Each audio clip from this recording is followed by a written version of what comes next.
आज के इस वीडियो में 8th ग्रेड अभ्यास पुस्तिका ये हमारा न्यू बुक है वर्ष 2023-24 के लिए भाषा भारती कक्षा 8। ये हमारा न्यू बुक है वर्ष 2023-24 के लिए, ठीक है। इसमें हम लोग सोल्व करेंगे।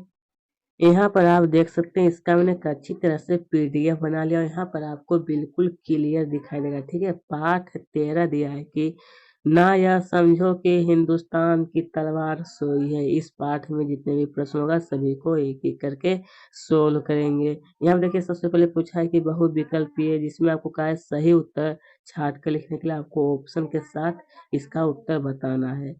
प्रश्न 1 में दिया है कि निम्नलिखित में से आगत शब्द कौन सा है। क्या चाहिए? आगत शब्द जो वो कौन सा है, तो इसमें आपको टिक लगाना है बी में। किसमें? यानी विरासत क्या है? एक आगत शब्द है। क्वेश्चन नंबर 2 में देखिए पूछा है कि वीर रस का अस्थाई भाव किसका? वीर रस का अस्थाई भाव क्या है? ऑप्शन दिया कि क्रोध, शौक, रति या फिर उत्साह। डी में टिक लगाना है। किसमें? डी में आपको टिक लगा देना है। क्वेश्चन नंबर 3 में देखिए पूछा है कि इसमें से किसने सब स्वंत स्वर का आरंभ किया था? किसका स्वंत स्वर का आरंभ किया था? तो ऑप्शन है कि वीर शिवाजी ने, सम्राट विक्रमादित्य ने, महाराजा प्रताप ने या फिर राजा हरिश्चंद्र ने। तो इसमें आपको टिक लगाना है ए में। किसमें? वीर शिवाजी ने स्वंत स्वर का आरंभ किया था। प्रश्न 4 में पूछा है कि यह ना समझो कि हिंदुस्तान की तलवार सोई कविता का मूल भाव क्या है? इस कविता का मूल भाव क्या है? तो यहाँ पर ऑप्शन हमें दिया गया है कि देश प्रेम, प्रकृति प्रेम, परिवार प्रेम या फिर स्व प्रेम। तो इसमें आपको टिक लगाना है ए में। किसमें? देश प्रेम में। क्या है? देश प्रेम। इसका आगे देखिए पूछा है कि अति लघु उत्तरीय प्रश्न कैसा है? तो अति लघु उत्तरीय प्रश्न 5 में दिया है कि हमने संसार को कौन सा संदेश दिया है? क्या चीज? हमने संसार को, तो उत्तर में आपको लिखना है कि हमने संसार को शांति का संदेश दिया है। क्या चीज का? तो शांति का संदेश दिया है। प्रश्न संख्या 6 में पूछा है कि कविता में वीरों को किस बात का उल्लेख है? क्या चीज? कविता में जो है वो वीरों की किस बात का उल्लेख किया गया है? तो उत्तर में आपको लिखना है कि कविता में वीरों के शौर्य और पराक्रम का उल्लेख है। क्या जी? पराक्रम का उल्लेख किया गया है। बस इतना आपको नोट कर लेना है। क्वेश्चन नंबर 7 में पूछा है कि नो या समझो कविता में कौन सा रस निहित है? क्या है? कविता में कौन सा रस निहित है? तो उत्तर में लिखना है कि इस कविता में वीर रस निहित है। क्या है? इस कविता में वीर रस जो वो निहित है। इसके आगे देखिए पूछा है कि प्रश्न संख्या 8 कि आगत शब्द किस प्रकार के शब्द है? कौन सा? तो आगत शब्द जो है वो कहा है आगत शब्द किस प्रकार के शब्द हैं? तो उत्तर में लिखना है कि आगत शब्द वह शब्द है जो अन्य देशों की भाषाओं से लेकर बोलते हैं। कौन सी? तो अन्य देश की भाषाओं से लेकर बोले जाते हैं। इसके आगे बढ़ते हैं। इसके आगे देखिए पूछा गया है कि लघु उत्तरीय प्रश्न कैसा है? लघु उत्तरीय प्रश्न दिया, प्रश्न संख्या 9 में दिया है कि रस की परिभाषा किसकी? तो रस की परिभाषा देते हुए किन्हीं 4 रसों के नाम और उनके अस्थाई भावों के नाम लिखिए। 4 रस के नाम और उनके अस्थाई भाव के नाम। तो उत्तर में लिखना है कि काव्य के पढ़ने सुनने से जो आनंद की अनुभूति होती है उसे रस कहते हैं। क्या कहते हैं? रस। परिभाषा हो गया। फिर यह कि 4 रसों के नाम, श्रृंगार, रीति, वीर, उत्साह, करुणा करुणा और अशोक और हास्य और हरास। ये 4 रस का नाम है। कहा है कि उनके अस्थाई भाव के नाम। तो यहाँ पर आप बस इतना ही आपको नोट करना है, जहाँ तक मैं आपको बता दिया है।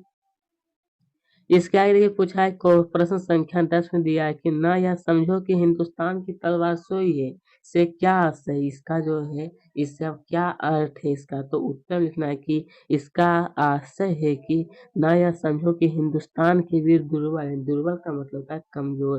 क्या होता है? कमजोर। ठीक है।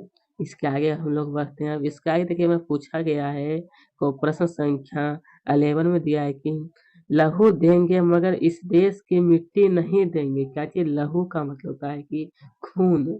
लहू का मतलब क्या होता है? खून देंगे मगर इस देश की मिट्टी नहीं देंगे। कथन से कवि का क्या आशय? ये कथन जो दिया है इससे कवि का क्या आशय है? तो उत्तर में लिखना है कि इस कथन का आशा है कि भारत के वीर अपना खून दे देंगे, किंतु भारत की मिट्टी का एक टुकड़ा भी नहीं देंगे। क्या कि भारत का जो मिट्टी है उसका एक भी टुकड़ा नहीं देंगे। प्रश्न संख्या 12 में पूछा है कि हमारे मन में प्रलय क्या है, प्रलय की आग कब उठ सकती है और क्यों। क्या कि प्रलय की आग कब उठ सकती है और क्यों। तो उत्तर में लिखना है कि यदि हमारे देश को कोई थोड़ी सी भी हानि पहुंचाए अथवा फिर युद्ध की बात कहे तो हमारे मन में प्रलय की आग होती। क्या चीज, प्रलय का मतलब कि जुनून लगता है, बहुत गुस्सा लगता है, उसी को कहते हैं प्रलय की आग क्या तो उठती है। इसके आगे बढ़ते हैं। इसके आगे देखिए मैं पूछा गया है, इसके आगे पूछा है कि दीर्घ उत्तरीय प्रश्न कैसा है। तो दीर्घ उत्तरीय प्रश्न दिया है, प्रश्न संख्या 13 में दिया है कि हमारे देश पर आघात कोई देश का आक्रमण करे तो ऐसी स्थिति में हमारे कर्तव्य क्या होगा है कि हमारे देश पर कोई कोई अगर आक्रमण करे तो हमारा क्या कर्तव्य होना चाहिए। तो उत्तर में लिखना है कि हमारे देश पर यदि कोई देश आक्रमण करे तो ऐसी स्थिति में हमें भारत की रक्षा करनी चाहिए। क्या कि हमने हमारा जो देश हो क्या है, हमारे देश का नाम भारत है, तो उसकी क्या करनी चाहिए, रक्षा करनी चाहिए। क्योंकि हम इस देश के निवासी हैं और हमारा यह कर्तव्य है कि हम असंभव स्थिति में भारत की रक्षा करें। क्या है, असंभव का मतलब मुसीबत समय में भारत की रक्षा करना चाहिए। ठीक है, इसके आगे बढ़ते हैं। इसका आगे देखिए पूछा है कि प्रश्न संख्या 14 दिया है कि दिया है शांति का संदेश। क्या है, दिया है शांति का संदेश, लाचार सोई है पद का आशय। इसका आपको अर्थ लिखना, आशय का मतलब क्या था, अर्थ, इसका अर्थ आपको लिखना है। तो उत्तर लिखना है कि इस कविता का आशय है कि भारत ने सदैव विश्व को शांति का संदेश दिया है। भारत जो है वो सदैव, सदैव का मतलब हमेशा, विश्व को शांति का संदेश दिया, परंतु इसका यह मतलब नहीं है कि हम हमेशा शांति रहें। हमारे देश में शांति के साथ साथ बहुत से भी मौजूद हैं, तथा तथा तथा इसका मतलब यह भी नहीं है कि हम नारियों के ऊपर हो रहे अत्याचार को सह सकें। इसके ऊपर नारियों का मतलब होता है औरत। क्या होता है, औरत। उसके ऊपर अत्याचार को हम सह सकें, अर्थात भारत के भारत के वीरों की कमी नहीं, भारत की जो वीर है उसकी कमी नहीं है। तो दोस्तों यहीं पर इसका क्वेश्चन आंसर समाप्त है। अगर आपको अच्छी लगी चैनल को जरूर सब्सक्राइब करें, साथ में वीडियो को लाइक। आपका बहुत बहुत धन्यवाद, मेरे साथ आज के इस वीडियो में बने रहे हैं, इसके लिए मैं आपका बहुत बहुत धन्यवाद करता हूँ। इसके आगे जितने भी प्रश्न होगा, अगले अगले चैप्टर जो होगा सभी को एक एक करके सोल्व करते हैं, मैं 25 तक सोल्व करवा दूंगा जितने भी पार्ट होगा। ठीक है, तो दोस्तों यहीं पे ये समाप्त। अगर आप चैनल को